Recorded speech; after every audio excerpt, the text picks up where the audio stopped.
दोस्तों, आज की कहानी है चार दोस्त की। तो चलो शुरू करते हैं। दोस्तों, 16 जुलाई 2012 का सीढ़ी घाट। सब चार दोस्त अनिकेत, साहिल, राजीव और अमित सब हॉलिडे एंजॉय करने के बाद रात में वापस घर लौट रहे थे। अमित, अरे यार, कब ये रास्ता खत्म होगा? 2 घंटे से इसी रास्ते पर भटक रहे हैं, बैठे बैठे कमर में मूंछ आ चुकी है। राजीव, हाँ यार। साहिल, तुझे इस रास्ते के बारे में पता भी है या ऐसे ही गाड़ी को भगाए जा रहा है?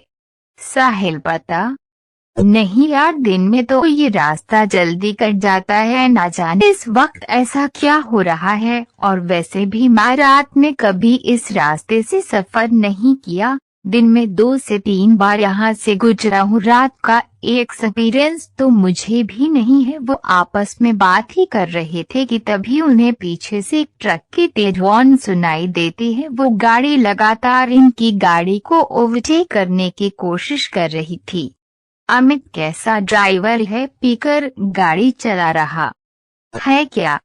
इतने में उस ट्रक ने इनकी गाड़ी को एक तेज टक्कर दी और लगातार हॉर्न बजाता रहा। अनिकेत, साहिल साइड दे उसको, वरना ऐसा लगता है कि ये हमें मारने के इरादे से आया है। साहिल उस ट्रक को साइड दे देता है और वो गाड़ी सीधा आगे निकल जाती है।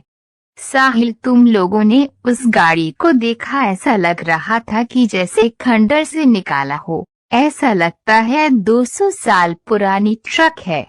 वो लोग इस इंसिडेंट से घबरा गए थे। तकरीबन 10 मिनट बाद गाड़ी एक पुराने कब्रिस्तान से गुजरती है। उस हाईवे पर एक कब्रिस्तान भी पड़ता था। गाड़ी जैसे ही उस कब्रिस्तान से गुजरती है, उन्हें कब्र के पास वही पुरानी ट्रक दिखती है जो थोड़ी देर पहले उनकी जान की दुश्मन बनी थी।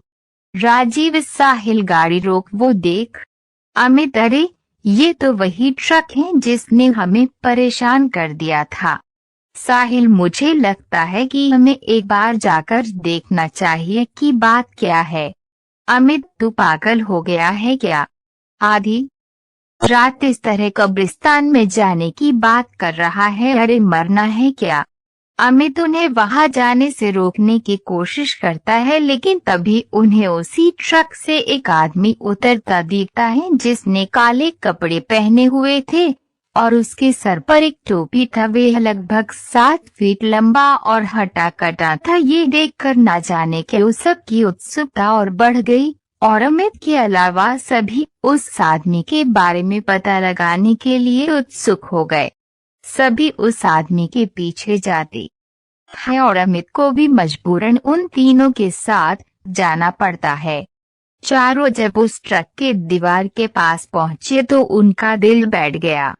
उन्होंने जो देखा उसे देखने के बाद उनके रोंगटे खड़े हो गए। उन्होंने देखा कि एक ट्रक ड्राइवर कब्र खोदकर लाशों को निकाला और उसे बेरहमी से खाए जा रहा था। वह जिस्म के हर एक अंग को निकालकर गंदी तरह से खाए जा रहा था। अनिकेत भाई, ये कौन सा राक्षस है? निकलो यहाँ से जल्दी से। हड़बड़ाहट में सब वहाँ से एक साथ भागे, लेकिन अमित इतना डरा था कि वह हिल भी नहीं पाया। कदमों की आवाज सुनकर उस शैतान को पता चल गया कि कोई उस पर नजर रख रहा है। वह जैसे ही पीछे पलटा, उसे वह 3 लड़के भागते और एक वहां खड़ा दिखा। वह शैतान अमित के करीब पहुंचा और उस शैतान ने सीधा अमित के गले पर वार किया और एक ही वार में अमित की दर्दनाक चीख निकली और इसके साथ ही अमित की वही मौत हो गई। यहाँ तीनों तेजी से गाड़ी की तरफ भागने लगे और गाड़ी के पास पहुंचे और गाड़ी में बैठ गए। वह शैतान अब तक उनके पीछे नहीं भागा था, बल्कि दूर से ही खड़ा उन्हें घूर रहा था। साहिल गाड़ी स्टार्ट करने की पूरी कोशिश कर रहा था, लेकिन उसकी कार स्टार्ट ही नहीं हो रही थी। तभी वह दूर खड़ा शैतान धीरे धीरे उनके तरफ बढ़ता है और वह लगभग गाड़ी के नजदीक पहुंच गया था। तभी गाड़ी स्टार्ट हो गई और तेजी से साहिल गाड़ी को आगे बढ़ाने लगा। वह शैतान इन तीनों के पीछे पड़ चुका था और तभी वे हवा में उड़ा और सीधा गाड़ी पर कूद गया और जैसे ही अनिकेत उसे देखने के लिए अपनी मुंडी गाड़ी से बाहर निकाली तभी उस शैतान ने अनिकेत का सर अपनी भारी तलवार से काटकर अलग कर दिया और उसका अधकटा शरीर गाड़ी में ही फड़फड़ाने लगा। यह देखकर साहिल और राजीव दोनों डर गए और दोनों जान बचाने के लिए चलती गाड़ी से कूद गए।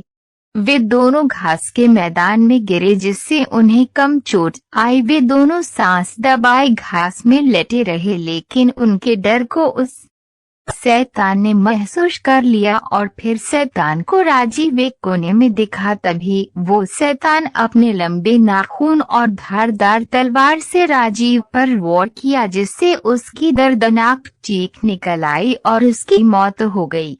उस शैतान ने साहिल को नहीं देखा था और साहिल भी राजीव की मौत के वक्त वहां से निकल चुका था जिसकी वजह से वो बच गया। उस रात कसेड़ी घाट हाईवे पर जो भयानक हादसा उनके साथ घटा उससे सभी को ये सीख लेनी चाहिए कि अंधेरी रातों में भूतिया रास्ते से गुजरने का अंजाम कितना खौफनाक हो सकता है।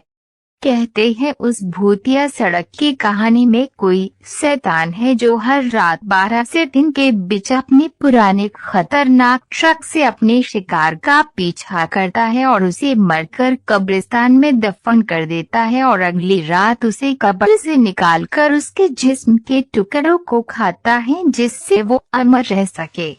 दोस्तों आज की कहानी आपको कैसी लगी कमेंट बॉक्स में जरूर बताना और ऐसी ही डरावनी कहानी सुनने के लिए चैनल से जुड़े रहना। बाय दोस्तों।